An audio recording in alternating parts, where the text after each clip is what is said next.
Livre d'Apocalypse, chapitre 8, du verset 1er au verset 13. Votre attention s'il vous plaît. Cet élément est en lingala. Contactez-nous pour savoir s'il est aussi disponible en la langue de votre préférence. Veuillez aussi noter qu'il est en audio uniquement, dépourvu de ce fait d'image originaire. À présent, nous vous convions à suivre, depuis christequality.com et évangile-éternel.com, la rubrique Bible mot à mot, ou l'explication prophétique de toute la Bible, livre par livre, chapitre par chapitre, verset par verset, mot à mot. Elle est présentée aujourd'hui par le prophète Médar Kiala, ministre de l'Évangile éternel. Tous les enseignements du prophète Médar Kiala sont disponibles sur christequality.com/medarkiala.html.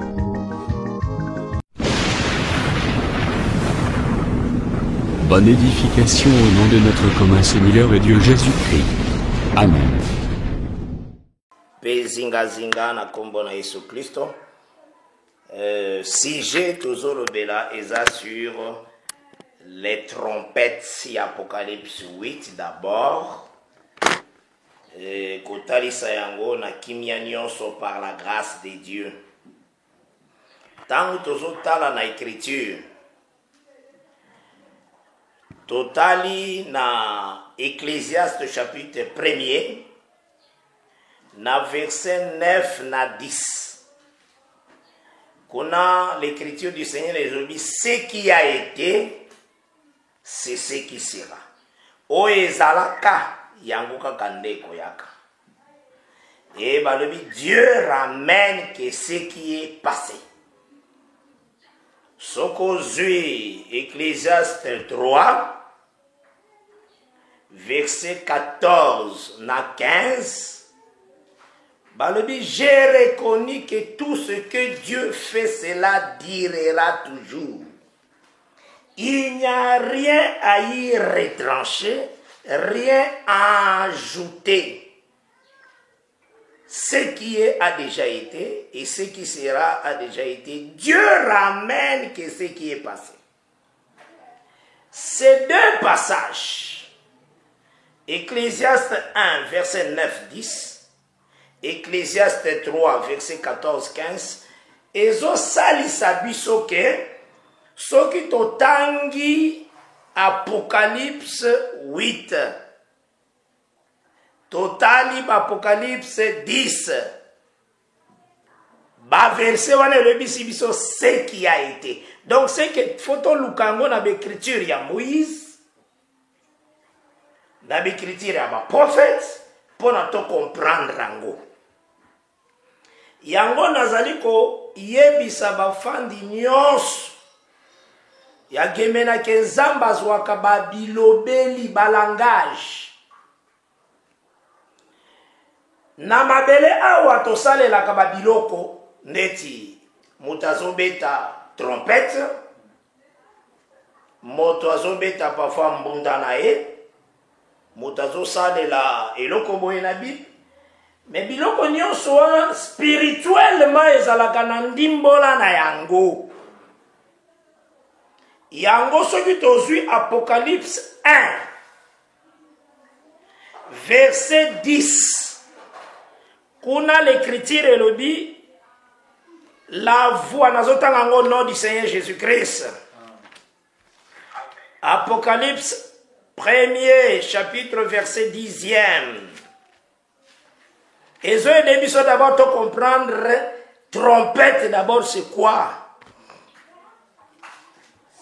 Je lis au nom de Jésus-Christ.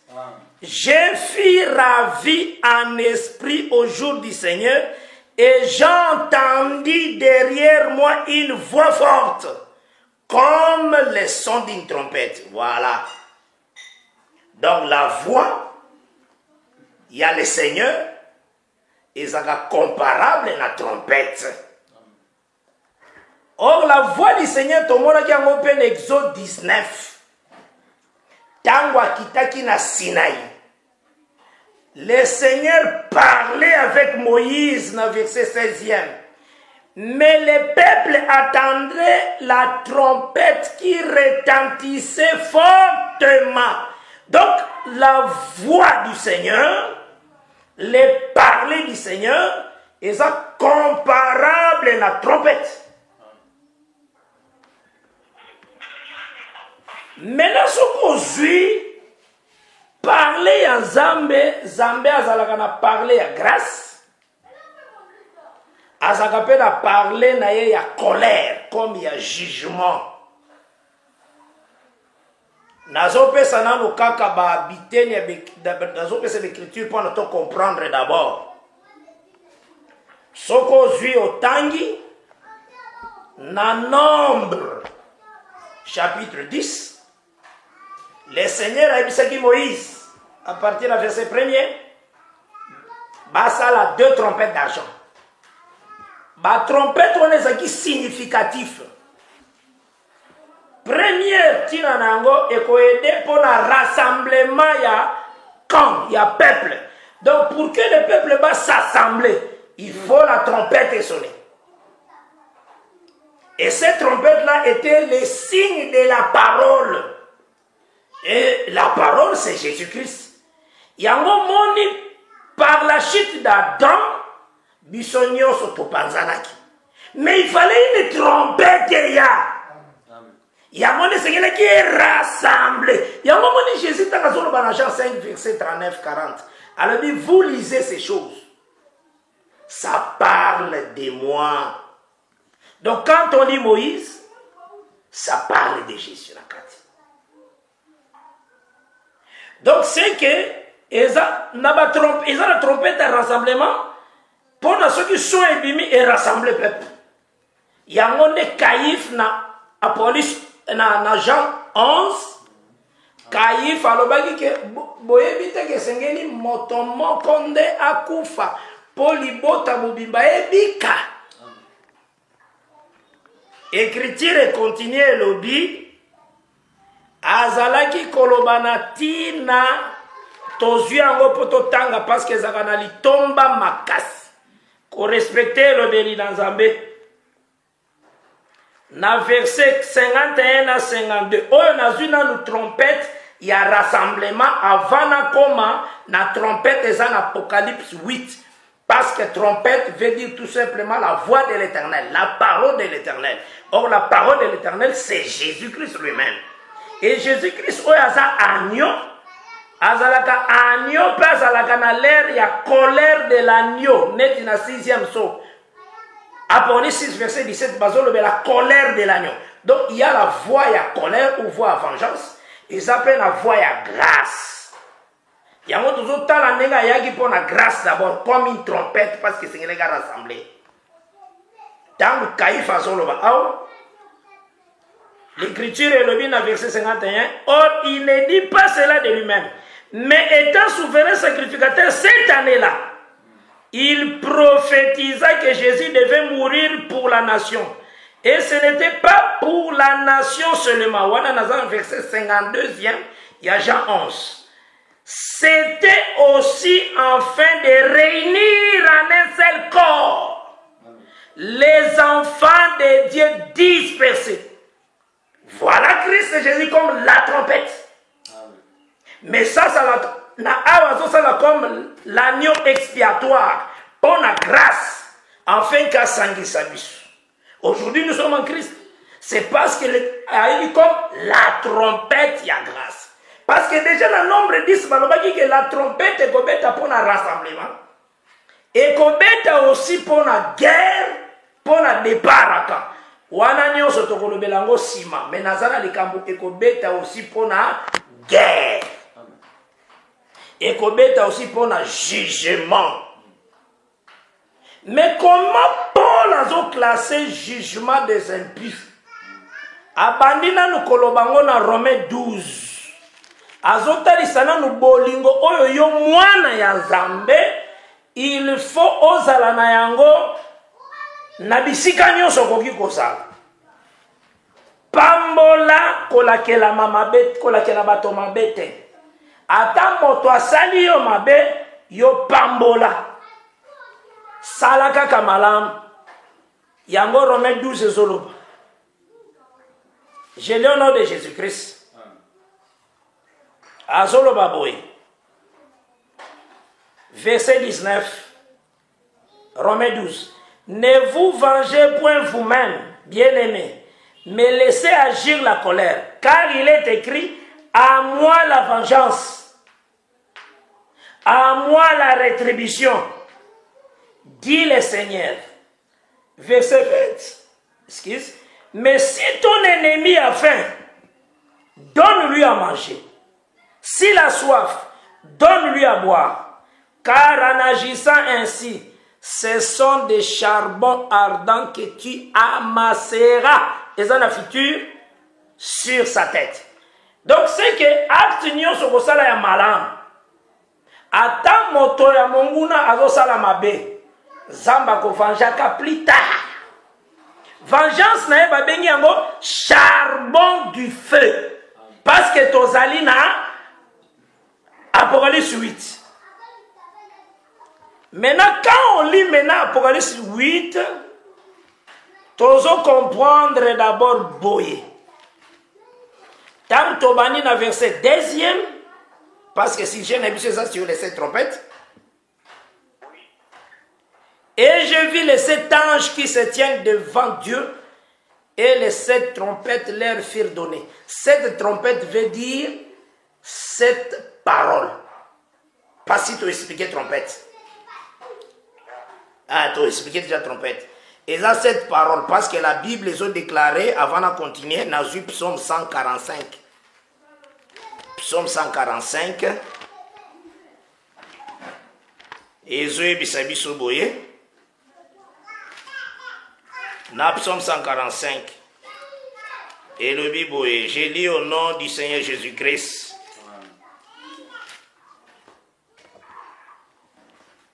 147 plutôt, 147. Nazui, Nazotanga, à partir du verset 15e. Je lis au nom de Jésus-Christ. Il envoie ses ordres sur la terre. Sa parole court avec vitesse. Donc le Seigneur envoie des ordres sur la terre. Donc, tant Azoloba, parole des okende sala musala. Wanatan parole les okende, il donne la neige comme de la laine. Il répand la gelée blanche comme de la cendre. Il lance sa glace par morceaux qui peut résister devant son froid. Il envoie sa parole et il les fond. Il fait souffler son vent et les eaux coulent. Donc c'est ça l'œuvre de la parole. Et cette œuvre, le Seigneur appelle ça qui a un ange. Les 7 anges wana bazolo ban Apocalypse 8 ezali batu ya mabele te boye bato bauti na nzela ya Adama te. Les 7 anges là, ce sont des 7 anges spirituels.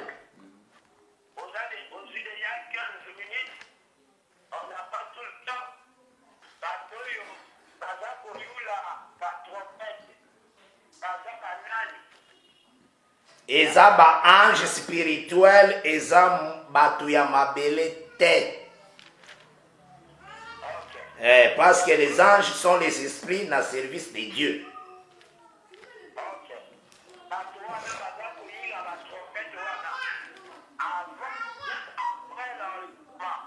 Bon, nazo ko corriger nano parce que nga na bengi bango batu te d'abord, na lobi eza ba ange.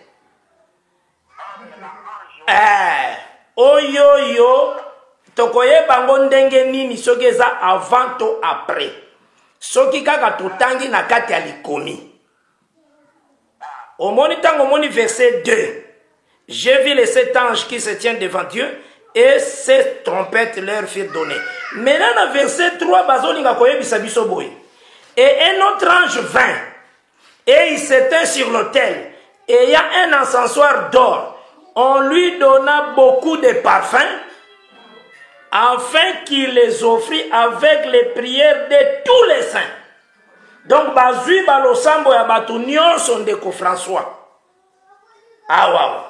Sur l'autel d'or qui est devant le trône. Donc bazui nanu balosambo ya biso nyonso. Donc lelo nga nazana no balosambo nanga nana sisi balosambo te. Mais awa bazui balosambo nyonso. Pona kolobaki ezana tango yo te. Parce qu'il faut pas que balosambo nyonso ba offrir ango après verset 4 le dit la fumée des parfums monta avec les prières des saints de la main de l'ange devant Dieu. Et l'ange prit dans s'asseoir, les remplit de feu de l'autel et les jeta. Donc, bazui ba prière na yo, frère François. Tangu nyonso esili. Bazongi si ango mena mabele.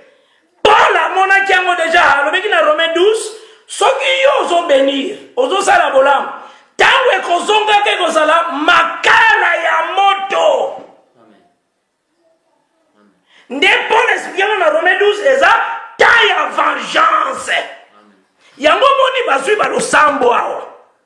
Pe bazui yango bakitisi yango na se lokola makala moto. Et contredit Romains 12 te. Nde balobi l'ange prit l'encensoir, les remplit de feu de l'autel et les jeta sur la terre. Et il y eut des vents, des tonnerres, des éclairs et un tremblement de terre. C'est les autarissa, jugement du Seigneur. Yango do koye ba anjo baza tango yote po ba losambo na biso zo continuer nano. Olandi François, journaliste. OK. Yango wana.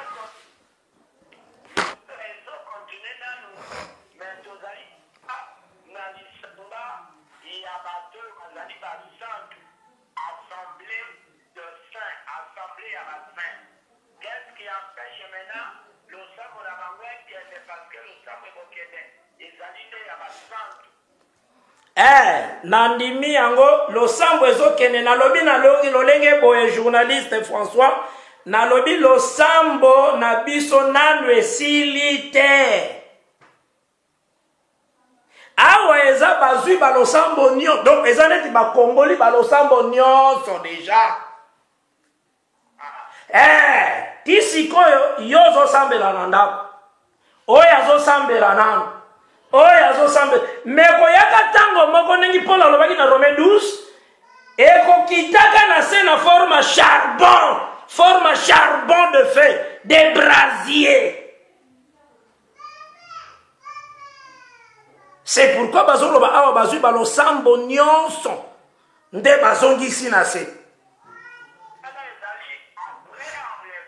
Amen. Après enlèvement. Donc c'est que balosambo nyonso basantu basilisi bakei na linetwa nde balosambo na bango tango ekozonga na se ekokomaka charbon de feu. C'est ça.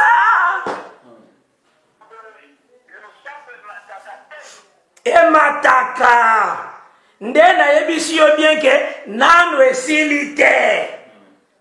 Mais awa balobi bazui losambo nyonso tala balobi il prit tout les prières avec les prières des saints. Il a fumé des parfums monta avec la prière des saints. Ozola na malam soko landi verset 3 balobi avec la prière de tous les saints. Soki na tundi yo François de Konangai basantu si basili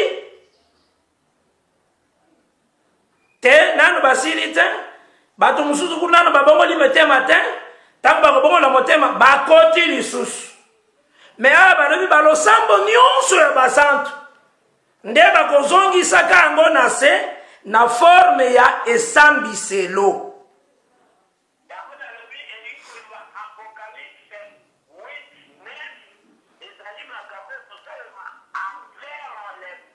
Oui, selon les écritures de Dieu. Po wana balosambo nyonso basantu bazwi yango bakongoli yango tango ezozonga na se ezokoma jugement.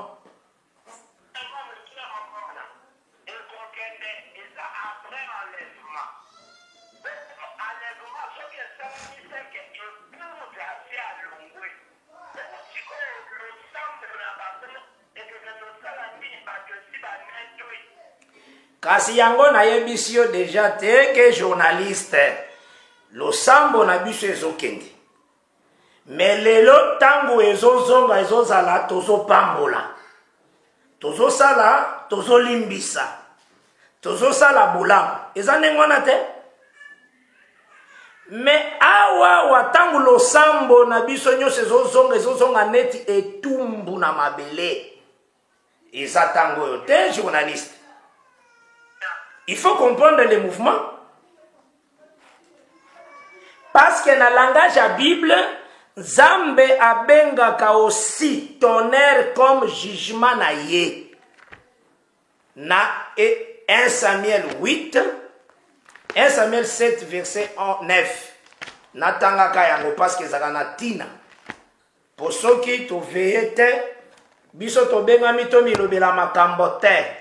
Il faut tout ça là oyo Zambe akoma na 1 Samuel 7 verset 9 na tangi yango.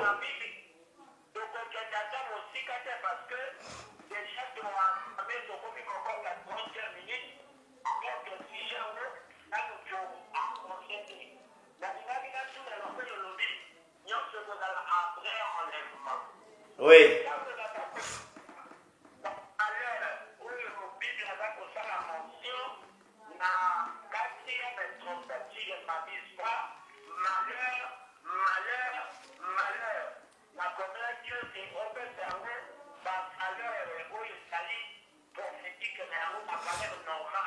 Ok, merci beaucoup.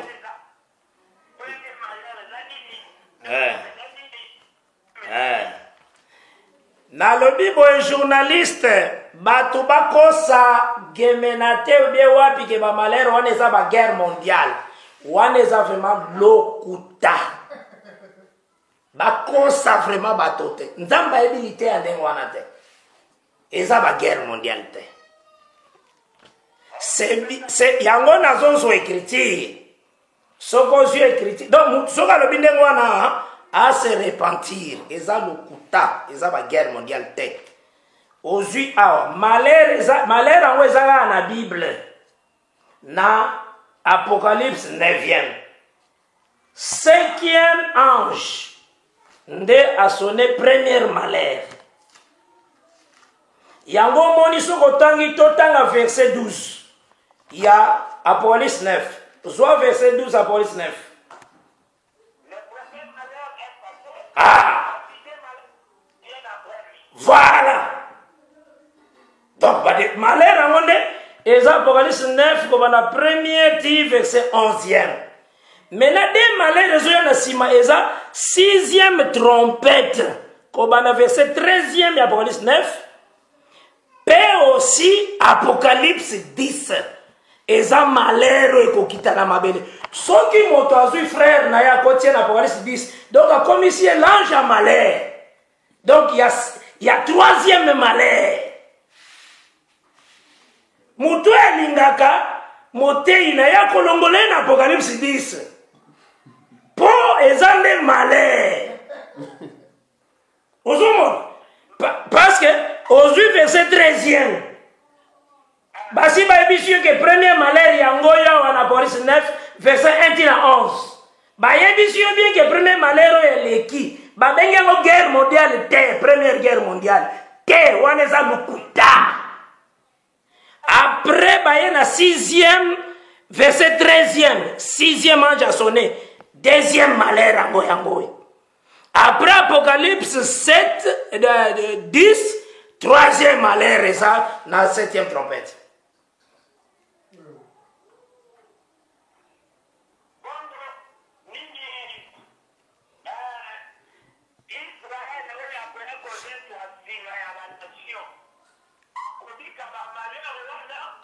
Te tangu nzamba beta ka Egypte journaliste nanga inde konanga François abatela ka Gozen. Gozen ata malheur ezo kita l'Égypte. Gozen azaka protégé. Ce qui a été, c'est ce qui sera. Donc tangu nzamba ako frapper, ako préserver aussi Israël Nanzela ya ba des oins, des oliviers. Ndenge Apocalypse 11 elobi. Faut la na ce qui a été. C'est simple pour comprendre.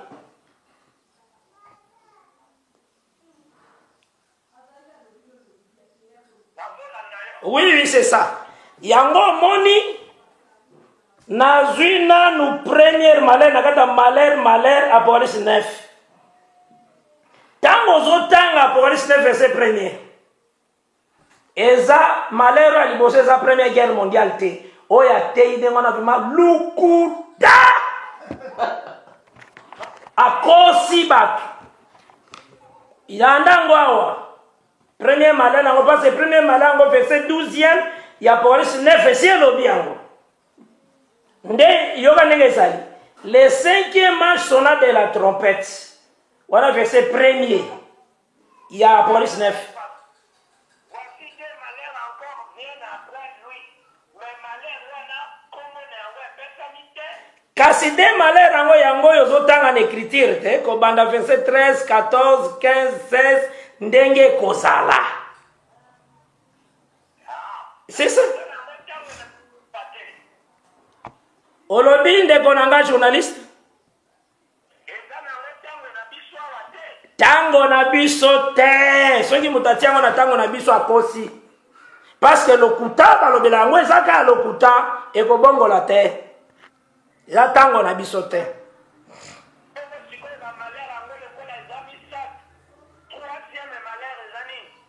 Troisième malheur na ebisio ezali tangu septième trompette kobeta. C'est ça. Troisième malheur ekozalande Armageddon. Guerre balobra Armageddon. Oyo Zambe l'agneau de Dieu. Basali mention nango na Apocalypse 17. Na verset 14. Tina 15 nazotanga yango. Wana eza troisième malheur ekoya. Ok.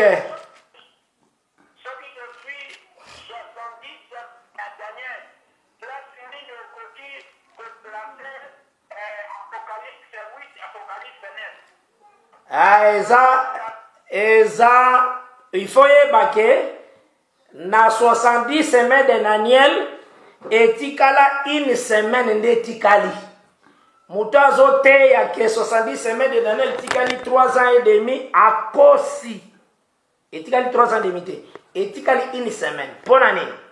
Ezana première moitié à semaine pona ba besoin ba kosala musala na Israël. Bible bengi bango na elobeli ya Eli na Moïse na Apocalypse 11 na makambo balobi wana. Mais bango nyonso mibale baza Eli, bango nyonso mibale ba Moïse. Parce que c'est l'esprit ndeko travaille na kata deux personnes. Na Apocalypse. Donc esprit ya Nzambe eko posséder deux personnes pour na basala bakokisa mission wana. Yao babengi.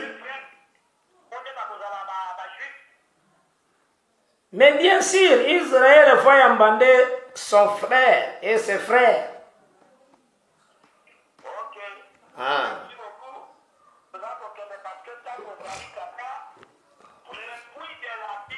Oh. Et yango nde nazotalisa te natangaki Apocalypse 9 verset 1er. Yang nga nazosenga boye na basali nyonso ya Nzambe tokebaka makasi soki eloko Nzambe apesi ngai te na te ya te, parce que Jacques 3 verset 1er elobi que Dieu jugera sévèrement les prédicateurs. Eza nano eloko ya liboso. Soko tangi Apocalypse 9 baza kotalisa biso tango cinquième ange abeti trompette. Il faut oyeba boye ndeko nanga François. Il faut oyeba que c'est Dieu qui ordonne tout pour likambo esalema Nzambe nde apesaka mitindo. Ezala monguna sala mosala soki Nzambe apesi nzela te ekosalema te. toza na témoignage neti ya Job. Nzambe nda ebisi Satan kende simba ye. Eza Nzambe. Donc, yende azo coordonné. Nde tozomona ba présenter astre moko o ezalaki tombé balobi yango na passé. Donc cet astre là qui était tombé ba pesi est clé à bin. Donc astre wana c'est Satan. Oui, parce que yenda kweyaka. Mais ba pesi est clé tali saka pouvoir. Autorité. C'est sa clé. C'est ça, Apollos 13.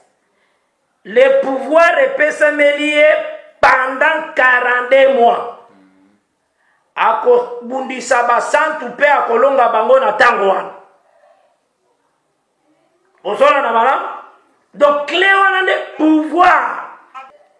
Olandi zate na mabele soki mutatie kotoza wana yenda tikala wana. Biso wana tokenda kikala. To alobaki yango aza na charge na ye moko na likambo na alobaki wana. Oyo azolobake ngai na lobaki ke Yesu alalaki na mama na ye. Soki aza na témoignage ayebisi yo apesi yo yango ezalaka te makambo lokuta wana na kotikala kote yaka eloko ndenge wana te. Et puis il faut yebaka bien que na assemblée des saints ezalaka te ke ngai na ye na te ndenge na ngai ba frère na nga musu batikaka te. Soki na teki mabe ba frère na nga na kemena wana ba ko corriger ngai pe na mikitisi po baza ba frère na ngai ba pesi ngai biketi na ko mikitisa lokola bango balobaki te sekete ya makandengo na pete yango na senga ki boy na Bible balobaka boye que soki la chose ezali il faut ezala na déposition de 3 de 2 ou de 3 témoins. Aye la yo bato mosusu bayokaki yango ata ba frère oyo aye. C'est comme ça basalaka na makambo nzambe. Alobi tala diacre na nga ayokaka mokolo wana prophète kiala. Tala pe ancien na nga mokolo wana ayokaka prophète kiala. Et vous allez bien bango maintenant baye baleki comme ba témoin ya liloba na lobaki. C'est ça Bible ezaka pongo babenda na kabenda na kate. Il faut la déposition de 2 ou de 3 témoins. Yangone nazo 5. Alu kataba témoin kuna na église ya oya ye. Aye na bango na radio ba témoigner. Nazo yo kayo. Il faut que na téléphone pénalité parce que lorsque j'ai répondu yo zo kala to zo keneka alors que ngane nazo gérer temps. OK, na tiango.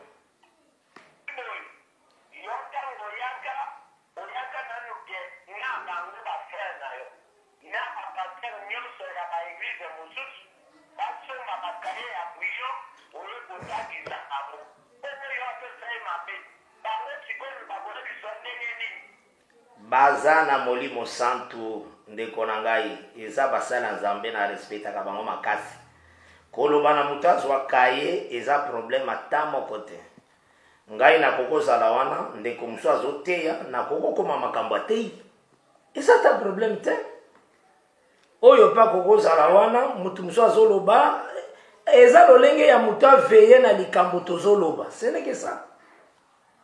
Merci beaucoup. Maintenant, rappelez la auditeur du numéro de la liste pour 82 12 707 450. Une semaine pour Kotanga Yango. Est-ce que on est de Koloko comme on a eu Mouskaka? Oui, naebiye vraiment naebiye malamu. Aza moko basala nzambe na kati ya mosala ya nzambe pe aza aussi comme parmi bao bazalaki aussi batata bao batei lo bape ya nzambe na kati na biso.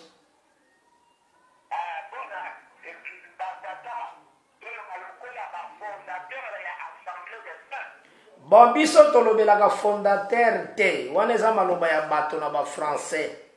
Biso toyeba ke assemblée des saints zobanda kobanda Yesu alobaki je bâtirai mon église.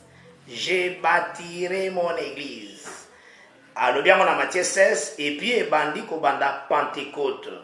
Ya ba juif tango Nzambe visitaki ebandi kobanda Jérusalem. Nde assemblée des saints boye na se ebandi kotambola.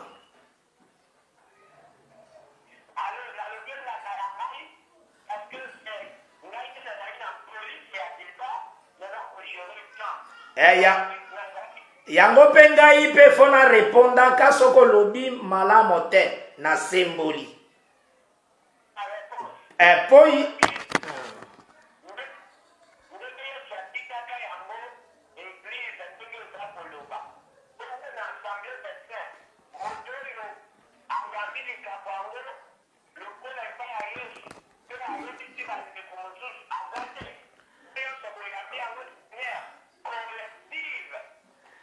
bon, soko tangi na 1 Corinthiens 15, tangu Paul azoloba, alobaki aussi Yesu abimelaki 500 frères à la fois. Donc, mosala Nzambe to contrôle kangote, biso tokoki kozala awa. Nzambe visité, eza neti Paul a témoigné, alobaki a visité ki 500 frères mbala moko. Soko a visité 500 frères, oya kei, wana kuna kei, wana kuna kei, wana kuna kei. C'est ça Bible. Donc,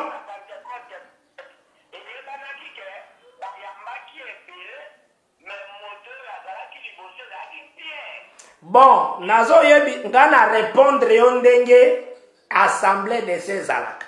Et tombolaka moto moko te na mutu, yoka réponse na ngande yango wana. Makambo tozoloba ezali na tina mingi makambo eze belé na Apocalypse 9 wana tolobi na bisote. Fumé, il faut ebima na bim, fumé wana, il faut ebimisa ba soterel. Nyonso ne sengeli bato bazo la connaissance nango. Po bato batika kote Première Guerre mondiale.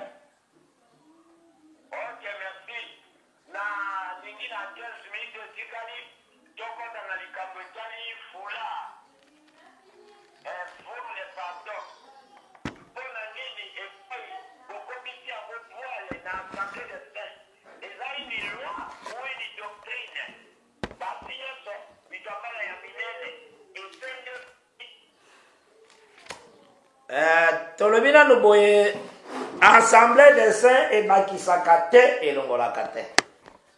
Elinga kosala likambo ekomami. Parce que bantoma na Biblia nde batei bongo. Mwasi soka linga sambela. Ndenge 1 Corinthiens 11 elobi azipa kosuki na ye. C'est ça d'abord.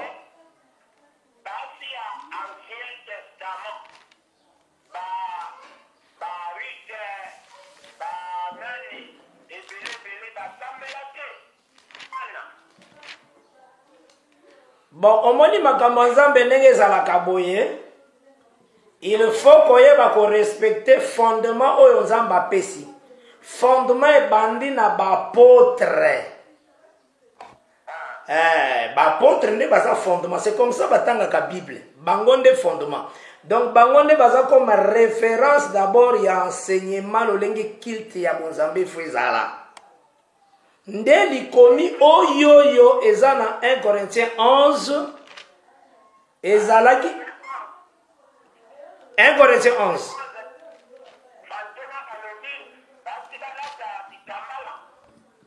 basi pa moto basi voilé chevelu yango nde tozotanga. Ah oui, obandi à partir il y a verset 3, verset 4e.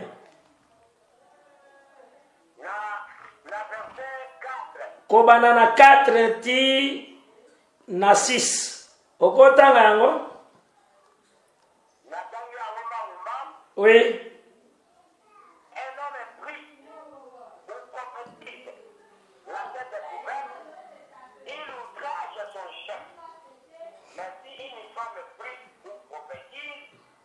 La tête couverte, elle ouvrage son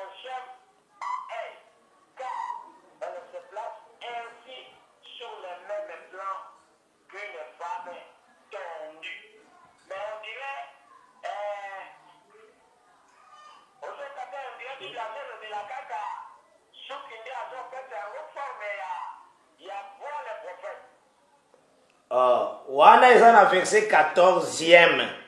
Eloko lingo loba wana. Verset 13.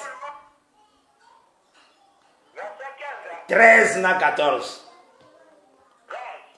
13 na 14 et 15. Est-il convenable pour une femme de prier Dieu, la tête est découverte? Continuez.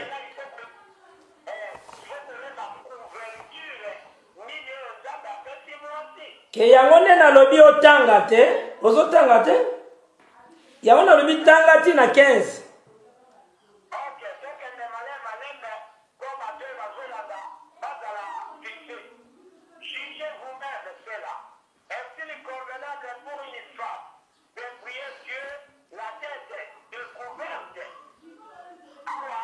Continuez nanu kotanga François. Bapesi yo tanga ti na 15.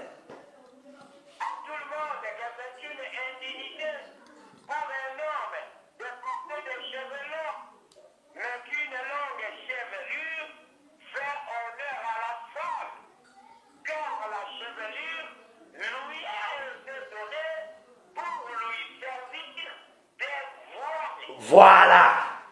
Eza na tanini, journaliste François Olekinga na français. La chevelure lui a été donnée. Eza na tanini. Voilà. Voilà vraiment ça cause ba point minene na classe. Donc lui a été donné. Donc faut luka place oyo ba pesaka ye yango. Awa landana note. Ozodingo ye bande makambo Nzambe. Lui a été. Balobi lelo tende pesa meli ye voile. Lui a été. Il faut nous ka place oyo pesa malaka ye voile. Chevelire pesa melaki ye voile tangu Nzamba kelaki ye na Eden. Tangu Nzamba kelaki ye na Eden, apesa ye chevelire comme voile. Apesa ka ye pe nzoto comme voile, kaka suki te voile. Nzoto yo zana yango ndeko nanga François ezalaka voile. Jour wana si nazo yebisa yo nazu yo nano na likambo lui a été. Il faut luka place eza batanga na Bible ndenge wana. Lui a été. Eza tango yote. Tala yango place bapesaka. Tango bapesaka mwasi azalaka na elamba pe na nzoto te. Est-ce que lelo fatambo la motaka?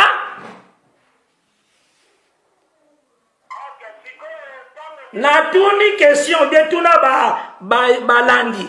Jour apetanga pesaka kuna mwasi azaki pe na bilamba te. Lokola tanga pesaki wana. Asalaki peke nzoto na ye elamba eza te. Lelo fatambela motaka?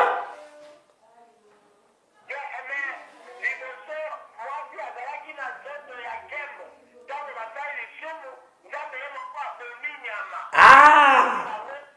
Voilà. Voilà place likambo ya voile les okota. En tout cas, on répondre bien. On répondre vraiment bien. Place likambo ya voile les okota. Yangoa. Signe appartenance. Pona tango wana na mabele. Bato mosusu balandi nzela ya Satan. Bato mosusu balandi nzela ya Nzambe. Nde Nzamba pesaka signe appartenance. Comme voile. Pona kote sa appartenance ya mwasi epai ya. Wana kote si déjà voile. Voilà lobi kitoko.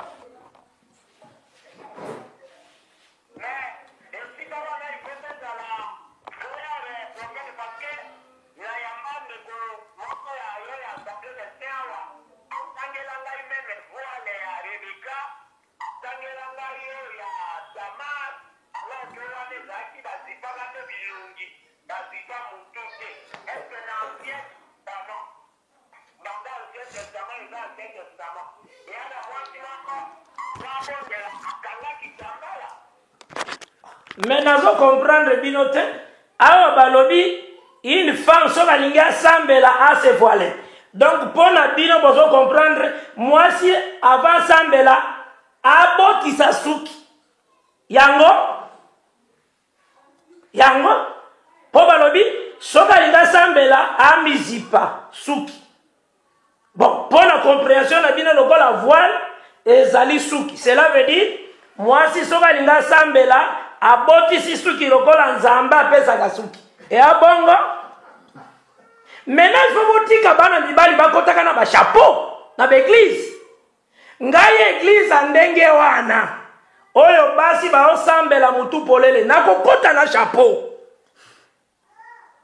Mais likambo ya chapeau comment na Bible était prophète. Pro. Comment la chevelure lui a été donnée comme voix. Casse.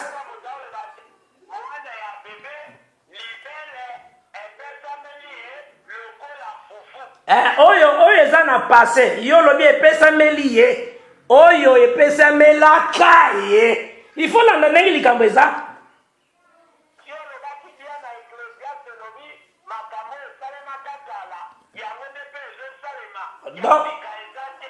donc bato lelo balata bilamba te wana compréhension mabe. Donc, bato lelo balata bilamba te. Eza na bilobeli o esengeli ko respecter ndenge yango na yebisaki yo boye. Lui a été donné comme voile. Natunaki yo eza na temps nini. Eza na passé. Cela veut dire luka place oyo bapesaka ye yango comme voile. Okozwango yambo ete kokweyisama eya ezande na Eden tangu Nzambe akelaki ye. Lero wana pe azalaki na elamba ya nzoto boye te.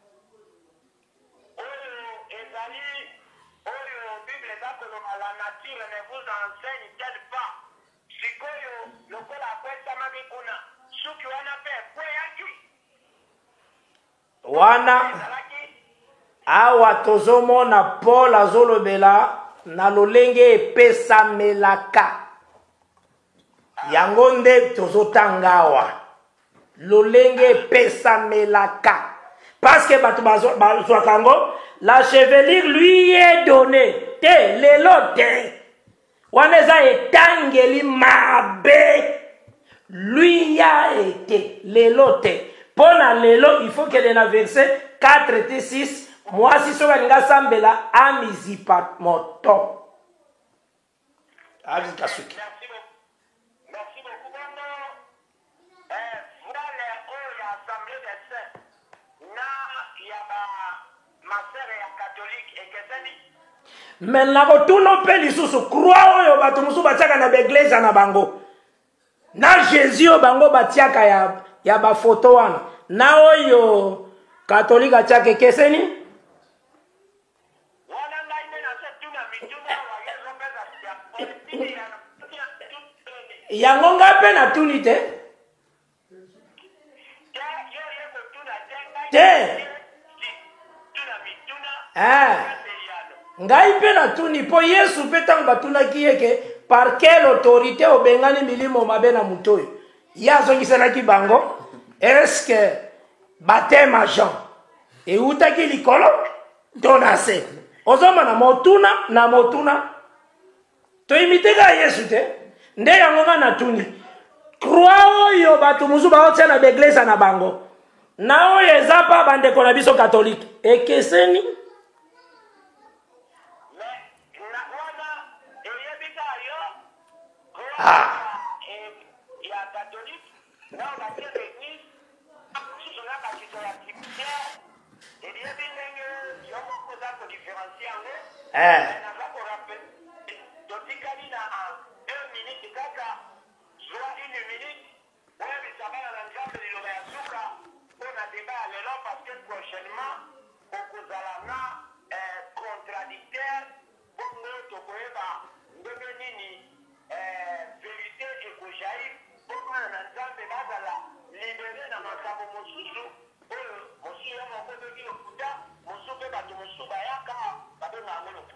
Ok, malamu mingi wana uteluka kitoko makasi pona topesa lokumu na Nzambe. Nazali eloka liboso ko remercier ba auditeur nyonso balandi biso na kati ya radio na biso oyo développement Dubangi. Vraiment kolo apambola bandeko nyonso bafandi nyonso agemena pe zinga kimia ya nkolo vraiment ezala na bino nyonso mutalingi pe atindelanga ba message abengi ngai na 081 168 11 59 081 168 11 59. Donc naza disposé pona ba misala na mboka na biso gemena parce que boza bana ya Nzambe.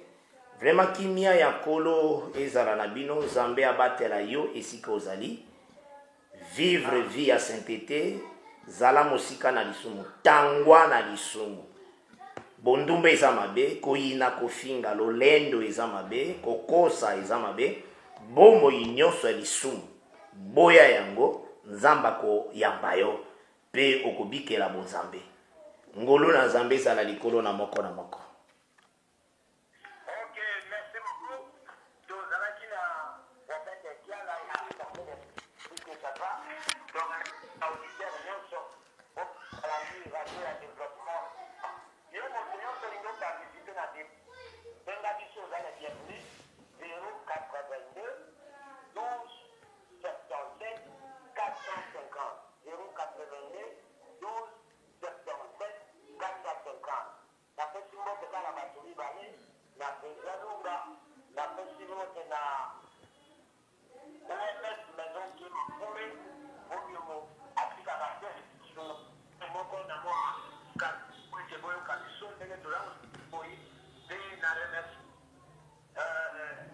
La même magique qui a les techniciens oyo amaniaka machine ata atali ya mote Mika mwa mokema elemele topesi mbote na bakonzi nyonso ya RDI tosouhaite bino mokolo molamu benga biso pesa biso sio na yo pesa biso posa na yo ya komanifeste jusqu'à samedi 2 jours awa semaine prochaine pas bien de rekutana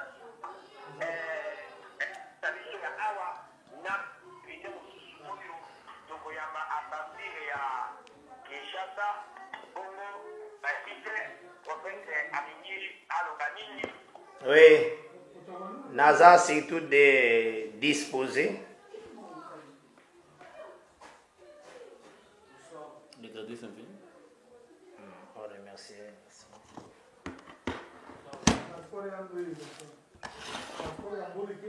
C'est comme si il m'a donné la parole. Mais c'est comme s'il a coupé. C'est comme si son téléphone. C'est l'énergie. Maintenant, l'appel, ils font comment l'appel? Avec l'appel, on écoute comme quelqu'un qui a la chaîne. Oui, oui. On branche ça, la place de l'écouteur. Ok, j'ai là, c'est Respecter les règles du ciel et les distanciations. Une priorité pour limiter la propagation du coronavirus. Respecter les règles du ciel et les distanciations.